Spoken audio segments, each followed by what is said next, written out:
Assalamualaikum warahmatullahi wabarakatuh. Perkenalkan, nama saya Dinda Lufsyarin Effendi dengan NIM 033. Di sini saya akan mempresentasikan hasil mini riset saya yang berjudul Analisis Aspek Tritunggal Usaha Tani dan Analisis Biaya pada Komoditas Jeruk di Kabupaten Mojokerto, Jawa Timur. Berikut penjelasannya.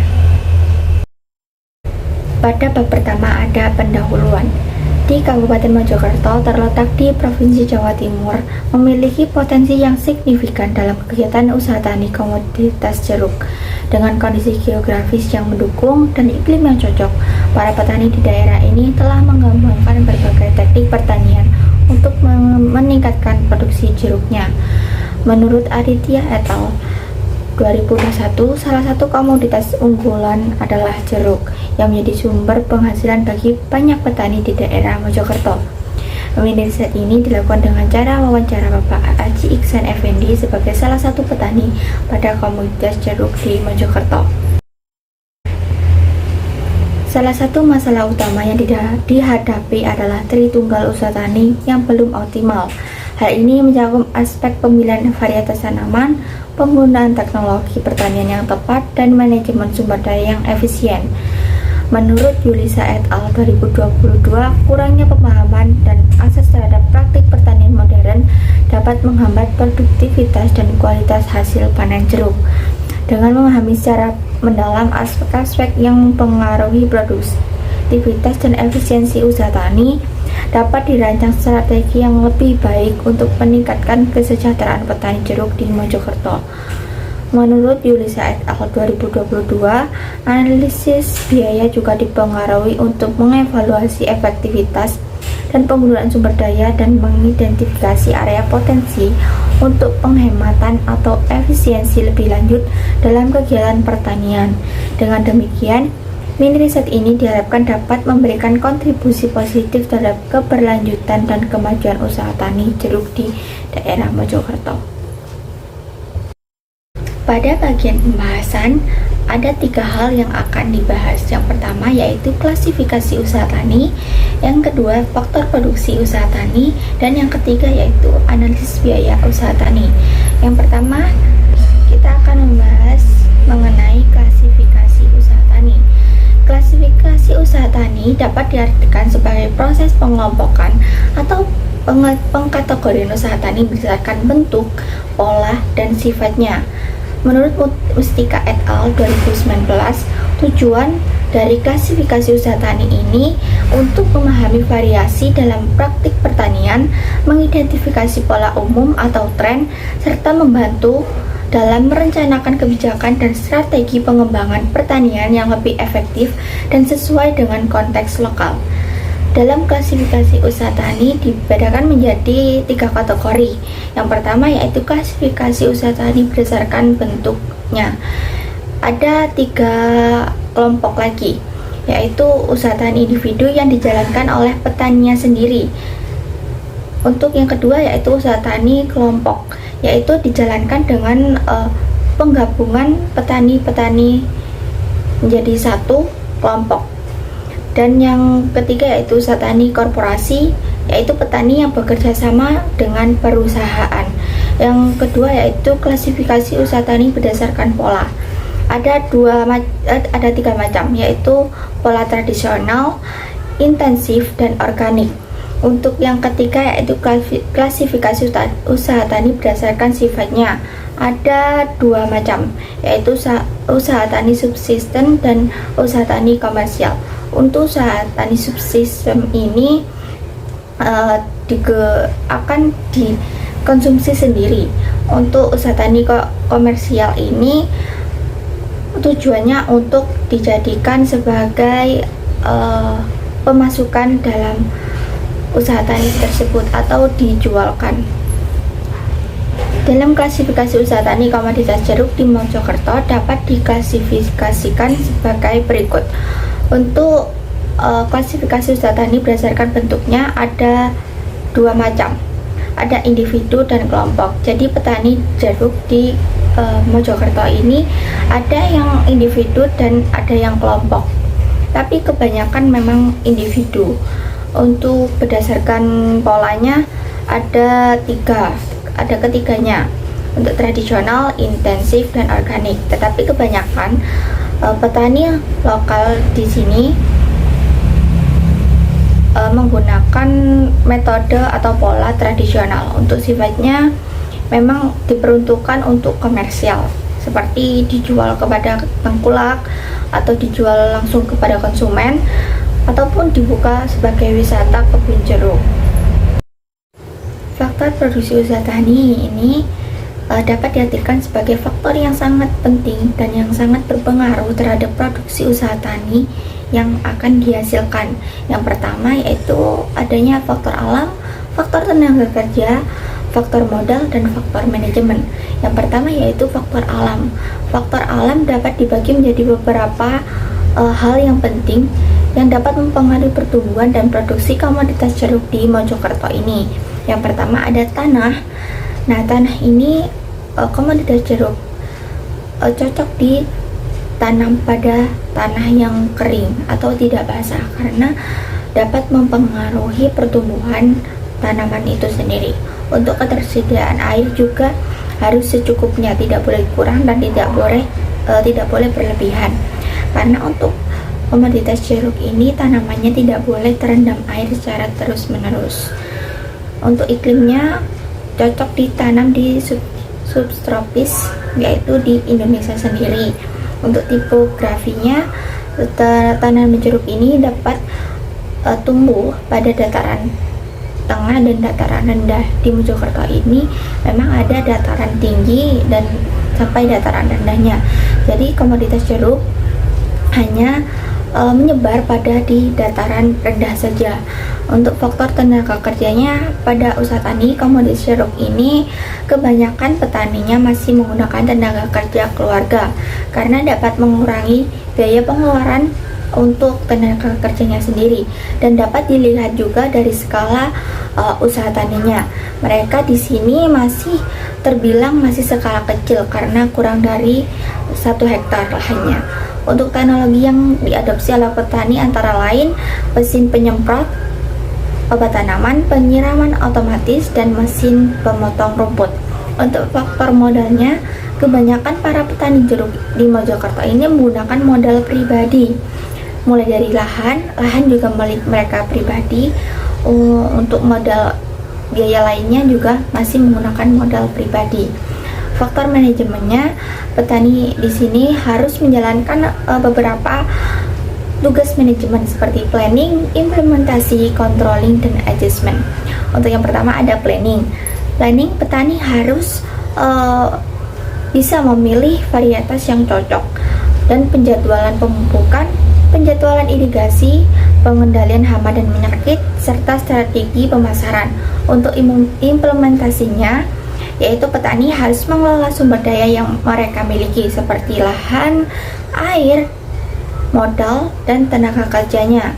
Untuk controlling sendiri, petani harus bisa memantau secara berkala atau terus-menerus terhadap kondisi pertanaman dan evaluasi kinerja usaha tani, mana yang harus diperbaiki dan mana yang harus dipertahankan. Untuk adjustment sendiri, yaitu petani harus bisa menyesuaikan metode yang digunakan dalam usaha tani mereka. Untuk selanjutnya kita akan membahas mengenai analisis biaya usaha tani. Biaya usaha tani komoditas jeruk yang dihitung dalam mini riset ini meliputi biaya tetap, biaya variabel, biaya eksplisit, biaya implisit, pendapatan, penerimaan, dan keuntungan. Analisis biaya ini dihitung dalam periode 1 kali produksi atau 1 kali panen dengan jangka waktu sekitar 3-4 bulan. Untuk biaya tetapnya meliputi biaya bibit dan biaya penyusutan alat. Biaya bibit ini sebenarnya termasuk biaya investasi karena buah jeruk merupakan buah tahunan. Jadi jika biaya bibit dan alat dimasukkan ke dalam biaya tetap, akan dihitung seperti menggunakan rumus penyusutan. Untuk yang kedua yaitu biaya variabel meliputi pupuk, obat tanaman, dan biaya penyiraman tanaman serta biaya lain-lainnya. Untuk yang ketiga yaitu biaya eksplisit meliputi biaya benih, biaya pupuk, biaya penyiraman tanaman, dan biaya lain-lainnya. Yang keempat yaitu biaya implisit, meliputi biaya tenaga kerja dan keluarga. Untuk yang kelima yaitu ada pendapatan, ada penerimaan, dan yang terakhir ada keuntungan. Yang pertama ada biaya tetap. Biaya tetap merupakan biaya yang tetap atau cenderung konstan dalam waktu yang lama dan tidak terpengaruhi oleh volume produksinya. Yang pertama ada biaya penyusutan alat. Nah, alat yang digunakan ada tandon air, ada diesel, selang, sprayer elektrik, dan pemotong rumput. Nah, ini akan dihitung pada biaya penyusutan alat yang didapatkan dari harga alat dikurangi nilai residu dibagi oleh masa produktif. Yang kedua ada biaya bibit. Buah jeruk merupakan tanaman tahunan yang termasuk dalam investasi, jadi biaya bibit dihitung dalam biaya tetap dengan rumus berikut. Biaya penyusutan bibit didapatkan dari biaya bibit dibagi masa produktif. Nah, masa produktif tanaman jeruk ini sekitar 7 tahun sampai 10 tahunan masa buah. Jadi harga per bibitnya juga 12.500 dan bibit yang ditanam sebanyak 150 bibit. Jadi total biaya bibit sebesar 1.875.000. Biaya penyusutan bibit didapatkan dengan total 268.000. Jadi biaya tetap didapatkan dari biaya penyusutan alat sebesar 498.000 dan biaya bibit sebesar 268.000 ditambahkan menjadi dengan total 766.000. Yang kedua ada biaya variabel. Biaya variabel ini bisa diartikan sebagai biaya yang dapat berubah tergantung oleh volume produksinya. Ada biaya pupuk, biaya obat tanaman, biaya penyiraman, biaya tenaga kerja, dan biaya lainnya. Untuk biaya pupuk sendiri ada pupuk yang digunakan ada Posca, Mutiara, KCL dengan biaya pupuk sebesar 600.000. Untuk biaya obat tanaman, obat yang digunakan seperti obat buah dan insektisida dengan total biaya sebesar 230.000. Untuk biaya penyiramannya dengan satu kali panen membutuhkan 2 kali penyiraman sebesar 200.000. Untuk biaya tenaga kerja satu periode sebesar 1.500.000. Untuk biaya lainnya dengan sebesar 200.000. Jika ditotal biaya variabelnya menjadi 4.633.000 rupiah. Selanjutnya ada biaya eksplisit dan biaya implisit. Biaya eksplisit sendiri dapat diartikan sebagai biaya yang benar-benar dikeluarkan atau yang nyata dikeluarkan oleh usaha tani ini sendiri. Terdiri dari penyusutan alat, bibit, pupuk, obat tanaman, biaya penyiraman, dan biaya lainnya. Total biaya eksplisit menjadi sebesar 3.899.000. Dan untuk biaya implisitnya, biaya implisit ini dapat diartikan sebagai biaya yang dianggap tidak ada tetapi sebenarnya harus dibayarkan, seperti tenaga kerja keluarga.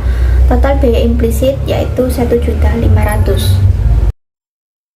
Selanjutnya yaitu ada perhitungan biaya produksi, biaya penerimaan, biaya pendapatan, dan keuntungan. Untuk biaya produksi sendiri didapatkan dari biaya tetap ditambah biaya variabel dengan hasil 5.399.000. Untuk penerimaan sendiri didapatkan dari jumlah produksi dikalikan harga jual dengan hasil 22.500.000 untuk sekali panen. Pada pendapatan sendiri didapatkan dari total penerimaan dikurangi total biaya eksplisit dengan hasil 18.601.000 sekali panen. Untuk keuntungannya didapatkan dari total penerimaan dikurangi biaya eksplisit ditambah biaya implisit dengan hasil 17.101.000 sekali panen.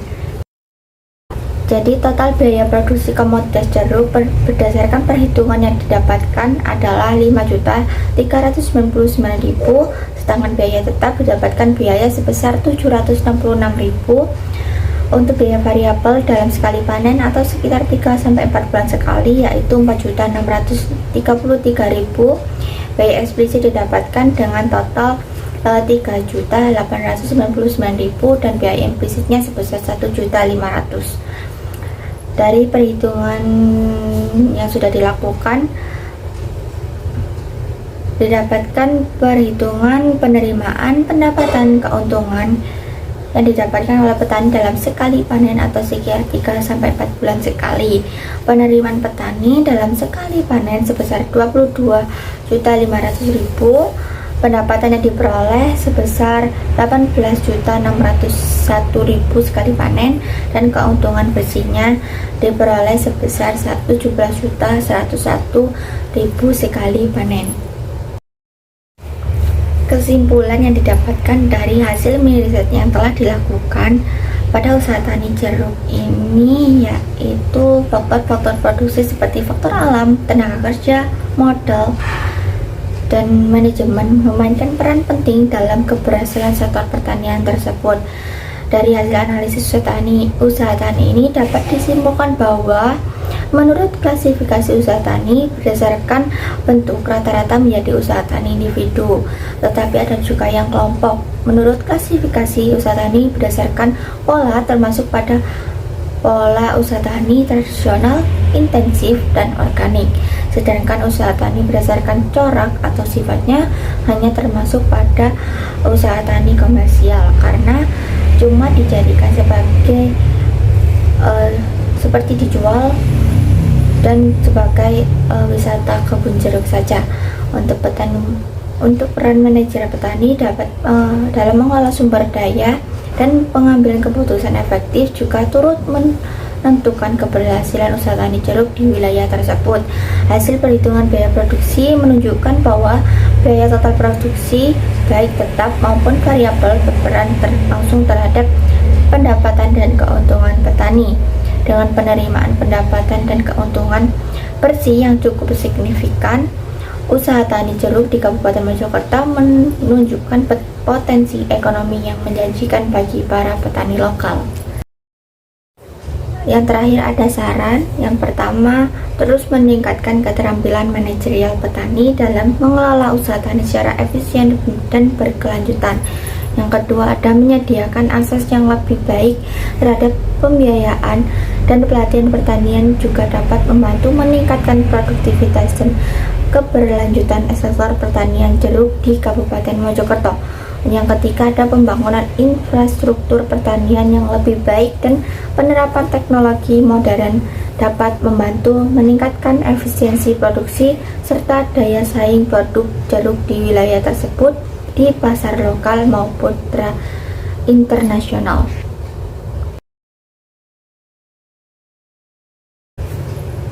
Sekian presentasi dari saya, kurang lebihnya mohon maaf. Terima kasih sudah menyimak video presentasi saya. Wassalamualaikum warahmatullahi wabarakatuh.